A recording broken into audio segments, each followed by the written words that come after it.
Picture this, it's the 1700s. There are no grocery stores, no DoorDash, nothing. So how do you eat? For a huge number of people, the answer was simple. You hunt. And hunting back then was way more than just a hobby. It was a matter of life and death. For most people, especially those living on the frontier or in rural areas, hunting was the primary way to get protein. A successful deer hunt could feed a family for weeks.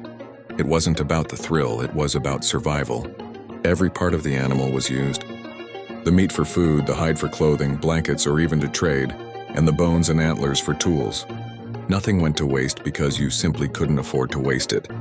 But here's where it gets interesting.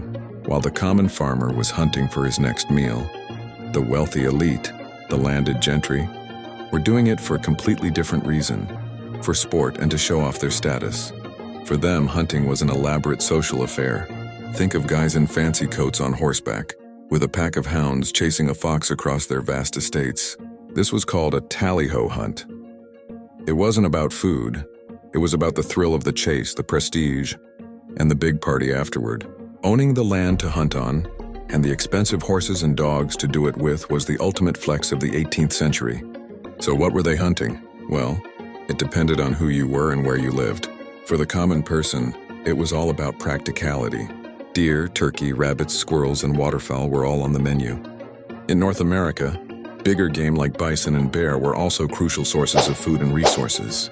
But for the aristocrats in Europe, it was often about specific noble game. Red deer, wild boar, and of course the fox were reserved for the upper crust, and the tools they used? Forget high-powered rifles with fancy scopes. The most common weapon was the flintlock musket. These were long, heavy, and notoriously inaccurate. You had to get really close to your target, and you usually only got one shot. If you missed, you had to go through a whole process of reloading with gunpowder and a lead ball, which took forever. It made every single shot count. For smaller game, people used traps, snares, and even bows and arrows, which were quieter and cheaper. Now, you couldn't just hunt wherever you wanted. In Europe, this was a huge point of conflict. The nobility owned most of the land, and with it, the hunting rights. If you were a peasant caught poaching a deer on a lord's land, the punishment could be severe, from hefty fines to imprisonment or even worse. These laws were a way for the rich to control the resources and keep the poor in their place. In the American colonies, things were a bit looser at first, but as settlements grew, laws started popping up to manage wildlife populations and claim territory. Finally, hunting was a massive part of the economy. The fur trade in particular was a global business. Beaver pelts from North America were incredibly valuable in Europe for making fashionable hats.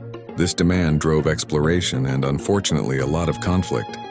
Hunters and trappers were the pioneers, pushing into new territories, and their trade in skins, furs, and animal products created entire economic networks that shaped the world as we know it today. So, from a simple meal to a symbol of power and a global commodity, hunting in the 1700s was woven into the very fabric of life.